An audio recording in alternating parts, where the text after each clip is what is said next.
রাতে ঘুমের সময় হঠাৎ পেশিতে টান ধরলো আর আপনার ঘুমটা ভেঙে গেল। এই ঘটনা যদি আপনার সাথে রোজ হতে থাকে তাহলে জানবেন আপনার বডিতে কিন্তু বেশ কিছু ডিসঅর্ডার তৈরি হয়েছে। যে প্রথম ডিসঅর্ডার হলো ডিহাইড্রেশন, অর্থাৎ শরীরে প্রপারলি ওয়াটার ব্যালেন্স মেনটেন না হলে এই সমস্যা হতে পারে, যা খুব স্বাভাবিক। দ্বিতীয় কারণ হতে পারে ইলেকট্রোলাইটের ইমব্যালেন্স। পর্যাপ্ত পরিমাণে সোডিয়াম পটাশিয়াম ব্যালেন্সড না হলে মাসেল ক্র্যাম্পস হতে পারে। থার্ড কারণ হতে পারে ক্যালসিয়াম আর ম্যাগনেসিয়ামের ডেফিসিয়েন্সি। অ্যান্ড ফোর্থ কারণ হতে পারে বেশ কিছু লাইফস্টাইল ডিসঅর্ডার, যেমন diabetes, thyroid disorders, hypertension, অথবা কিডনি ডিসঅর্ডার বা লিভার ডিসঅর্ডার।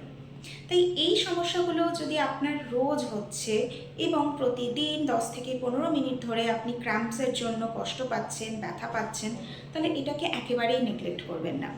যে মুহূর্তে আপনার ক্র্যাম্পস হচ্ছে সেই মুহূর্তে অল্প অল্প করে জল খেতে পারেন এবং যে অংশে ক্র্যাম্পস হয়েছে সেই জায়গাটা আলতো হাতে মাসাজ করতে পারেন। সেকেন্ডলি, প্রতিদিনের ডায়েটকে করে তুলতে হবে ব্যালেন্স ডায়েট, যার মধ্যে রাখতে পারেন কলা বা বিভিন্ন ধরনের সবুজ রঙের শাক ও সবুজ রঙের সবজি, বিভিন্ন রকম বীজ যেমন কুমড়োর বীজ, তিলের দানা, এছাড়াও মেথি শাক বা মেথি দানা, আর রাখতে পারেন ডাবের জল। এই প্রত্যেকটা জিনিস আমাদের বডিতে ক্যালসিয়াম ম্যাগনেসিয়ামের ঘাটতি পূরণ করতে এবং ইলেকট্রোলাইটের ব্যালেন্সকে মেনটেন করতে সাহায্য করে। আর সারাদিনে পর্যাপ্ত পরিমাণে জল খেতে ভুলবেন না।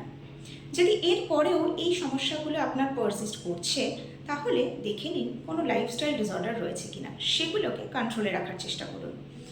দেখবেন আপনার এই মাসেল ক্র্যাম্পসের থেকে কষ্ট আপনি অনেকটা কমিয়ে ফেলতে পেরেছেন।